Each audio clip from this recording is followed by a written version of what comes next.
So I've increasingly gotten more and more crazy with my builds for Dungeons & Dragons. This is one for the Adventure in Candlekeep Mysteries. Candlekeep Mysteries for 5th edition. This is one called Shemshime's Rhyme. The module is called Shemshime's Rhyme. This location is called the Firefly Cellar. I built it out of XPS foam. I actually made each brick individually, and there's a lot of videos on how to do that. It didn't take too long, honestly, but you know, then you glue them together, which did take quite a while. But it's got a really nice effect to it, and clearly I've gone a little bit crazy and overboard here with some random stuff. If you have not played the module, then I don't want to spoil anything, but it's and I'll try not to say too much, but it is a creepy kind of adventure, and so I had some it's just a couple extra little things. The Firefly Cellar does have fireflies. It's lit up by fireflies, and I thought the fiber optics might be a cool way to do that. I wanted them to kind of turn on and off though. And so what I did for that was I've got this little stepper motor spinning this wheel here. And the wheel spins these LEDs. And the LEDs pass underneath the fiber optics that are going out and poking through my structure here. That is all controlled here. I can turn things on and off with the switch if I need to, and that's all controlled with the wiring here with this Arduino and breadboard and stuff like that. Crazy stuff. I'm just learning this. I'm kind of an amateur, but I've got a couple other buttons here. So I got one button here for battles. So when something, you know, creepy happens, I say roll for initiative. I press the green button. I've also got music playlists on Apple Music, which I can share as well. I'll share links to my music playlists. And what that does is it just turns on these two green LEDs. So it turns on these two green lights here, which is like my battle lighting, basically. When they're out of initiative order, just turn this off again. Boop, and then we're back to just gentle illumination from the fireflies. Now I was hoping the fireflies would really kind of light up the place, but they didn't really. And I wanted it to be kind of dark in the room. So I did a couple things. One thing I did was I put these little LED votives in, and I just got some wire, some like strong wire. I poked it through basically, and then I poked it through the other side there. And I've got this blue stuff, which is kind of really handy if you are doing a lot of crafting. The blue stuff is sticky stuff, and it's, what is it called? It's Loctite's Fun Tack. It's like tacky glue. And I use it occasionally on the board here as well to keep things from moving around. Now, since I transported, it looks like this got shifted back, but typically this would be like stuck. This structure would be stuck to the blue. And that just kind of keeps things in place. It sticks to pretty much everything. It's pretty awesome. So anyhow, I got these two votives with the hard wire connected to this heavier kind of like circular base. And unfortunately, these don't have don't have switches on them, so I got to like take the batteries out of them, which stinks. But I do like the flickering light, and it seems to light up the place a little bit, you know, nicely. Oh, I also like these candles come with like a flame on them. You know, and the flame is made out of plastic. I cut that plastic off so it had more of a directional light. See how the light's very directional now? More like a spotlight. I like that effect better, and it helped to light up the area better. In addition to that, I got these things on Amazon. I'll link to them below maybe. And they're just like a bunch of LEDs inside of a little carrying jar, a mason jar. And it's got a solar panel on the top too. And what happens is I'm going to unscrew it. So on the bottom, there's a switch that I'll flip. Should have got my little stand out. And that turns on all these little mini LEDs. And I got like 6 or 7 of these, and I gave these to each of the players too as they entered the Firefly Cellar, which I thought was kind of a nice touch, because the Firefly Cellar is supposed to have these lanterns that are filled with fireflies to light up the place. And this I darkened the room as well when we're playing D&D. And so this helped kind of set the ambiance, and I played music, and this would help them be able to see their character sheets and such. Let me just talk a little bit about the space here. All this is XPS foam. So this bookshelf is foam, and I used a pen tool, just like a ballpoint pen, to draw in the books and then painted them on. The paintings on the wall I had a lot of fun with. I tried to do these little miniature paintings out of just like regular acrylic paint that you use to paint your minis. And these are actually from from the D&D books. I tried to do like small versions of this. Is one with Raceland and, things by Elmore and all the classics there. Some covers from Dragonlance books and stuff like that. So I had a lot of fun painting those. This is also XPS foam, and it's connected with a little chain to the ceiling there. I did some printing, and like the rugs are printed and then glued on, just printed on regular paper and then glued onto like a tile, like that you would use on your floor, like a cheap laminate tile. And so that makes them kind of sturdy and easy to move around. I printed a bunch of them and glued them on. That was really easy. The floors were also just a solid piece of XPS foam that I just kind of scraped with a tool, like a wire brush, to make it look like it's got grain. If you look at the Firefly Cellar's diagram, then there's this is just kind of how it's designed, with these little cubbies where you can either sit in there and read books, or there's some statues in there as well. This flower pot here it's like a hard metal washer, and that green in the middle is like some wire that I cut into sharp points and painted up. Oh, there's one other thing. I don't know if I showed you the book moving yet.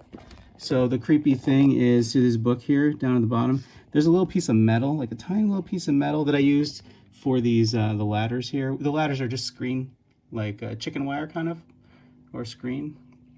And I cut it so it looks like a ladder. But there's a small piece of steel inside that book there. And then when you flip this button on, it moves this stepper motor, which pushes these really heavy duty magnets. So it moves the stepper motor and it spins around in a circle and kind of slides a magnet underneath the book. The magnet I got is one of these kind of guys, like a large heavy duty kind of magnet. I think it holds 100 pounds. And there it goes. The book will kind of lift up and slide around and do creepy things. So that kind of freaked the players out. When they walked too close to that book, it started freaking out and then flipped to a page so that they could learn a little bit more about what's going on inside of the Firefly Cellar.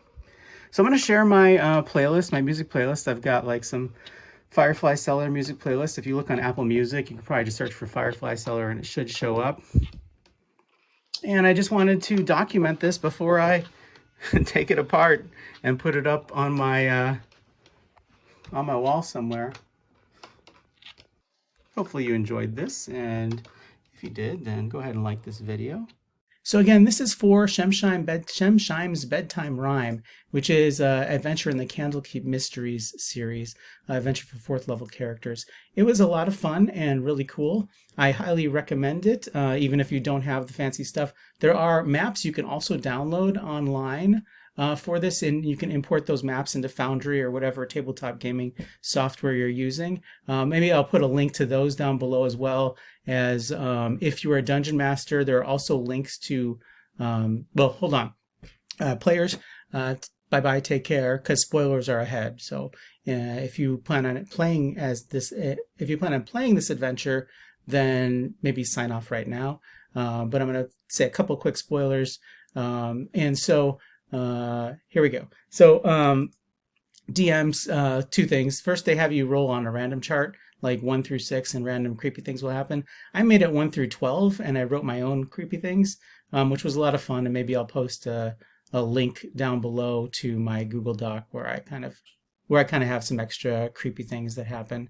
Potentially. The other thing is there are a lot of resources for the song, the Shemshime's Bedtime Rhyme song, and I will post a link to my favorite ones down below as well, the ones that we used in our game, which were pretty cool, I thought. I also had a lot of fun coming up with these Firefly Cellar Shemshime Bedtime Rhyme playlists. So as you start to lose your mind, it intensifies, and I have several playlists. The first one is just Firefly Cellar. When you enter the Firefly Cellar, the second one, things start to intensify. There's a lot of Gary Newman, Neubauten, Throbbing Gristle, Skinny Puppy, industrial stuff. Download. I mean, it was really kind of fun for me because I'm into this kind of music. So it was neat to see as things intensify and you start to lose your mind. I put a lot of Gary Newman shuffled in there as well as some Coil and Throbbing Gristle. It was a lot of fun to, of course, Skinny Puppy, to put some like really wild, creepy music in. And then I've got a couple things for the lullaby, the Shemshime's Bedtime Rhyme Lullaby, as well as kind of like insane fight music with like, Rob Zombie and some Ministry. And I even have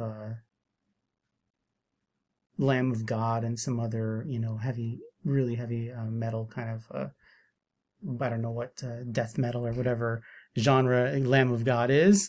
Ignorant to those things. So I shared these playlists on my profile in Apple Music, but I'm pretty sure if you just search for D&D Firefly or Shemshime's Bedtime Rhyme, I think that these playlists will show up in your search. So you could search for the Shemshime's Bedtime Rhyme playlist and go ahead and like check out this music too. It's fun. We had like an outdoor festival going on. So our story from a DM perspective was they got back to Candlekeep after an intense battle, and one of the Avowed who they befriended met them, and he was actually instructed to meet them by Lord Amber, which was like we did the Castle Amber before this. So my brother DM'd it. It was awesome.